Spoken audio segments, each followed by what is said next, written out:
Bonjour à tous et à toutes et bienvenue sur la chaîne d'Archimage. Aujourd'hui, je vais vous expliquer une des mécaniques, sinon la mécanique la plus compliquée qui a été introduite avec un nouveau set dans notre jeu préféré. Et j'ai nommé l'habileté mutation, mutate en anglais. Il y a énormément de questions qui circulent un peu partout sur cette mécanique, même encore aujourd'hui, plusieurs mois après sa sortie. Et donc, je me suis dit que ce serait pertinent pour moi de vous l'expliquer au meilleur de mes connaissances. Comme je vous l'ai déjà dit, je ne suis pas un juge, même si je suis en processus pour en devenir un. C'est un processus qui est très laborieux, qui demande beaucoup d'études. Et donc, j'ai énormément de respect pour les gens qui l'ont fait. N'hésitez pas à me corriger dans les commentaires si vous êtes un juge, s'il y a quelque chose que j'ai raté ou que je suis simplement à côté de la plaque, mais ça m'étonnerait car j'ai fait quand même une quantité de recherches très extensive pour me permettre de vous donner des informations qui, à mon humble avis, sont justes et vont vous aider à vous éclairer sur cette mécanique si complexe. Alors, on va commencer par les choses qui sont assez simples à l'intérieur de la mécanique de mutation. Tout d'abord, lorsque vous allez décider de lancer une créature avec mutation, vous allez tout simplement payer son coût alternatif plutôt que son coût normal. Et ce coût alternatif va vous permettre de cibler une créature qui est non humaine et de choisir si vous mettez la créature avec mutation sur le dessus ou en dessous. La créature qui va être sur le dessus, que vous allez avoir choisi, va déterminer le nom de la créature, son coût de mana converti et sa puissance et sa défense. Mais cette créature va également avoir toutes les habiletés de la carte sur le dessus et également de celle d'en dessous. Donc si par exemple votre carte en dessous est une 2-2 avec First Strike et que la créature que vous mettez sur le dessus est une 6-6 Trample, le résultat va se retrouver à être une créature 6-6 Trample et First Strike, tout simplement. Il est évidemment possible de muter sur la même créature plusieurs fois. Encore une fois, toutes les fois que vous allez le faire, vous allez choisir laquelle de ces créatures, si votre nouvelle créature se retrouve sur le dessus ou en dessous, et tout le reste reste vrai. Donc, toutes les habiletés des créatures qui vont se retrouver dans cette pile vont affecter la créature en tant que telle, mais c'est toujours celle sur le dessus qui va déterminer puissance, défense, le nom et le coût de mana converti. Très important. Si la créature en question a un effet lorsqu'elle mute, et que plusieurs autres ou une autre créature dans la pile se retrouve à avoir ce genre d'habileté également, elles vont toutes se retrouver à être déclenchées au même moment lorsque vous allez muter la nouvelle créature sur le dessus. Cette pile de créatures va être considérée comme une seule entité, un seul permanent, une seule créature. Et ça, c'est très important. Vous ne pouvez pas simplement décider de retirer une des parties de la créature. Vous devez retirer la créature dans son ensemble ou la renvoyer dans les mains ou l'exiler ou peu importe ce que vous décidez de faire. C'est bien et bien un seul et même permanent qui va quitter le champ de bataille en tant que tel. Une fois arrivé dans le cimetière, par exemple, ces différentes créatures vont se reséparer et redevenir individuelles. Une des questions qui revient souvent dans notre format, particulièrement sur l'habileté de mutation, est de savoir si, comme la carte par exemple Yuriko, qui réussit à contourner la taxe du commandeur lorsque vous l'avez déjà lancé de votre command zone, s'applique également aux créatures avec Mutate. La réponse est très simple et elle est non, puisque Yuriko, c'est une habileté qui vous permet de le mettre en jeu. L'habileté de mutation est un coût alternatif que vous payez pour lancer le sort quand même. Donc, la règle du Commander Tax va s'appliquer quand même et donc vous allez devoir payer 2 mana génériques de plus à chaque fois. C'est une règle que j'avais mal compris au début.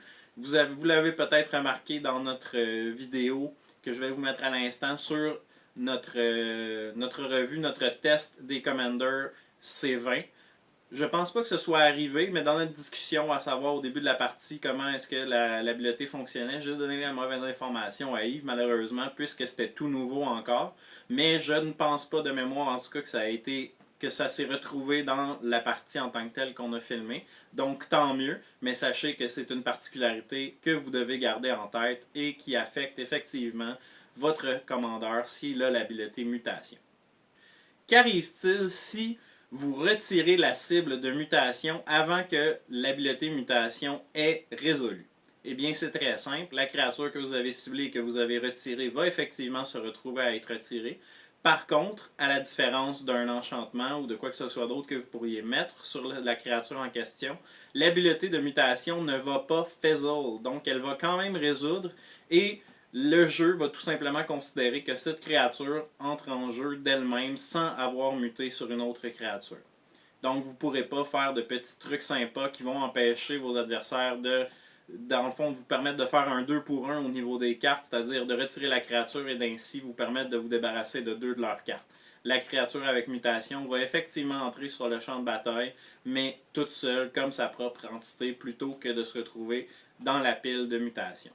Une autre petite particularité de la créature qui va être mutée, c'est qu'elle va conserver tous les compteurs, toutes les auras et tous les équipements qui étaient équipés ou qui se retrouvaient à être sur la créature en tant que telle avant qu'elle soit ciblée par la mutation.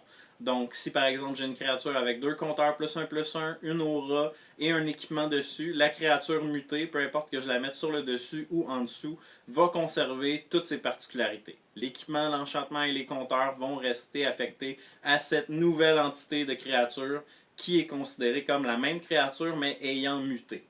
À ce sujet, pour la même raison, si la créature sur laquelle vous mutez était déjà sur le champ de bataille au début de votre tour, vous pourrez attaquer immédiatement avec la créature mutée une fois que vous l'aurez mis dans cette pile. Que vous l'ayez mis dessus, en dessous, peu importe, ça ne sera pas important, puisque le Summoning Sickness, la maladie d'invocation, n'affectera pas cette créature, puisqu'une de ses parties était déjà en jeu au début de votre tour. C'est très important, ça peut vous permettre de faire énormément de dégâts rapidement à vos adversaires. Gardez ça en tête, c'est un petit truc qui est bien utile, qui peut vous permettre d'aller chercher la victoire à des moments opportuns. Dans le même esprit, encore une fois, si une des créatures dans la pile se trouve à être votre commandeur, la créature dans son ensemble, et peu importe où le commandeur se trouve dans la pile, encore une fois, la créature va faire des commander damage. Donc, c'est un autre petit truc qui peut vraiment vous aider à aller chercher une victoire rapidement en ajoutant des choses complètement aberrantes par-dessus votre commander ou en laissant votre commander sur le dessus, peu importe si c'est lui qui est plus fort que les autres. Et là, au contraire, ça va vous permettre d'aller lui donner les habiletés dont vous avez besoin pour en faire une menace fatale. On va maintenant s'aventurer dans les cas de figures un peu plus précis, un peu plus spéciaux.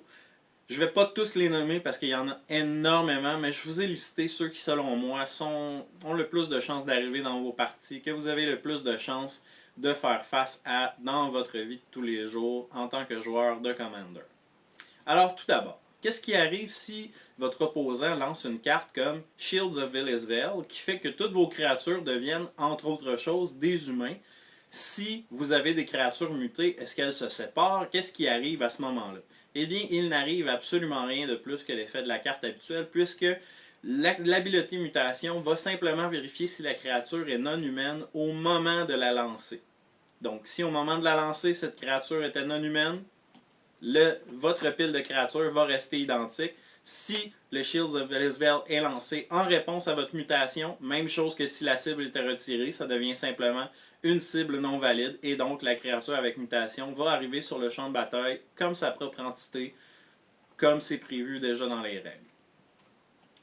Qu'est-ce qui arrive si je mute sur un jeton? Par exemple, un jeton de 3-3 bêtes que j'aurais créé d'une façon ou d'une autre, que ce soit avec l'habileté d'une créature ou avec quelque chose comme Beast Within. Eh bien, l'entièreté de votre pile, encore une fois, va être considérée comme un jeton. Son coût de mana converti, le nom de la carte, sa puissance et sa défense va être déterminé, encore une fois, par la carte sur le dessus. Ça ne change pas. Par contre, s'il y a un jeton dans votre pile, vous pouvez populate cette créature. Imaginez pendant quelques secondes la quantité de choses brisées que vous pouvez faire avec ça. Il y a vraiment, quand j'ai découvert ça, j'ai découvert un potentiel bien plus grand que je le croyais pour un deck basé sur la mutation.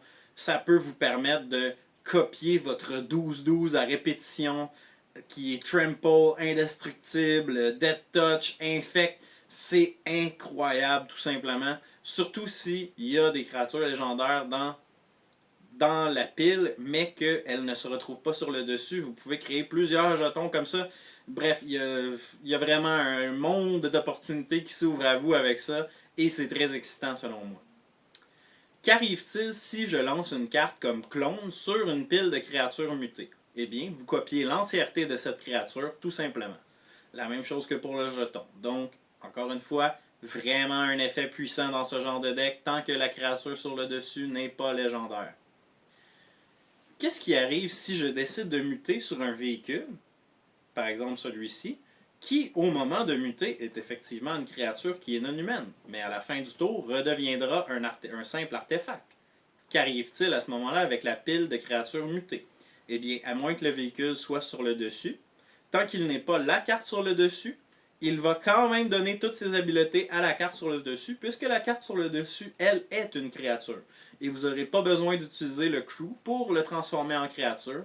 Et donc, c'est une façon très très efficace de transformer votre véhicule qui a beaucoup d'habiletés dessus, mais qui a un coût de crew ridicule pour réussir à obtenir accès à ses habiletés, de tout d'un coup, qui laisse ses habiletés en permanence, simplement parce qu'une créature est mutée sur le dessus. Dans le même esprit, il y a certains Planeswalkers qui peuvent être transformés en créatures. Par exemple, cette version de Sarkhan-Vol. Qu'arrive-t-il lorsqu'il redevient un Planeswalker ensuite? Eh bien, il demeure dans la pile encore une fois, mais encore mieux que ça. Il perd tous les désavantages d'être un Planeswalker, en conservant les avantages. Donc, il ne pourra plus être attaqué directement par vos adversaires. Il ne sera pas détruit s'il se rend à 0 point de loyauté. Et il pourra tout de même activer ses habiletés de Planeswalker. C'est extrêmement puissant. Vous avez maintenant accès à des habiletés de Planeswalker sur une créature que vous pouvez rendre indestructible, Hexproof, peu importe ce que vous décidez de mettre comme soupe de mots-clés dessus. C'est extrêmement puissant. Encore une fois, c'est quelque chose que vous devriez tirer avantage si vous avez l'intention de faire un deck basé sur la mutation. C'est une autre habileté que quand je l'ai découverte, j'ai lancé un petit cri à mon bureau. C'est vraiment puissant. Ne sous-estimez pas ça. Ça peut faire toute une différence dans votre partie. Ensuite de ça, on va s'attarder à qu'est-ce qui arrive si ma pile de créatures se fait détruire d'une façon ou d'une autre et se retrouve au cimetière, mais que j'ai Mimic Vat en jeu et que donc je pourrais imprint cette créature lorsqu'elle meurt. Mais elle meurt en tant qu'une seule entité, mais se sépare une fois au cimetière. Est-ce que je dois choisir seulement une de ces cartes pour l'imprint sur mon Mimic Vat? Eh bien non, puisque la créature meurt en tant qu'une seule et même entité. Lorsque vous allez imprint la créature au complet. Par contre, une fois qu'elle a changé de zone, chacune de ces créatures se retrouve à être séparée. Donc, vous allez exiler toutes ces cartes sous Mimic Vat, et lorsque vous allez activer Mimic Vat, vous allez devoir choisir laquelle vous décidez de copier. Ce qui est très fort, ça vous donne une grande versatilité avec Mimic Vat. Encore une fois, un beau petit truc sympa à ajouter dans votre arsenal si vous avez l'intention de faire un deck de mutation. C'est très excitant, j'adore ça. Et finalement, qu'arrive-t-il si un de vos opposants utilise un sort qui lui permet de renvoyer votre commandant dans la command zone? Qu'arrive-t-il avec les autres créatures? Eh bien, tout simplement, elle se retrouve aussi dans la command zone, puisque à ce moment, l'entité au complet était considérée comme votre commander, et donc ils vont se déplacer en tant qu'une seule entité dans la command zone, et ensuite, une fois dans la command zone, vont tous se reséparer. Malheureusement, la règle de la command zone dit que seul votre commandant peut être lancé de la command zone, et donc ces cartes vont se retrouver à être pris dans cette zone qui est pire que l'exil, dans laquelle vous n'avez aucune façon d'aller les rechercher, et donc ça peut être extrêmement efficace. Gardez ça en tête si vous jouez contre un deck qui a de la mutation et qui décide de mettre son commandant avec d'autres créatures mutées afin d'augmenter sa puissance et de pouvoir faire des commander damage. Ça ne changera pas. Mais si vous réussissez à renvoyer cette créature dans la command zone, vous vous débarrassez de façon permanente de toutes les autres cartes qui étaient dans cette pile. Alors c'est ce qui met fin aux différentes possibilités que je voulais apporter à votre attention.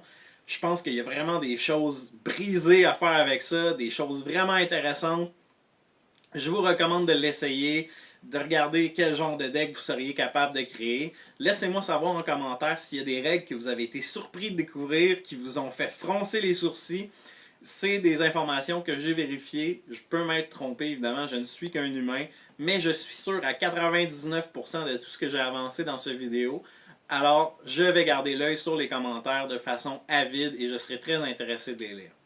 Finalement, comme toujours, notre pain et notre beurre, n'hésitez pas à aimer cette vidéo si vous avez appris quelque chose ou si elle vous a été utile, Abonnez-vous à la chaîne si ce n'est pas déjà fait. Nous avons atteint 250 abonnés aujourd'hui.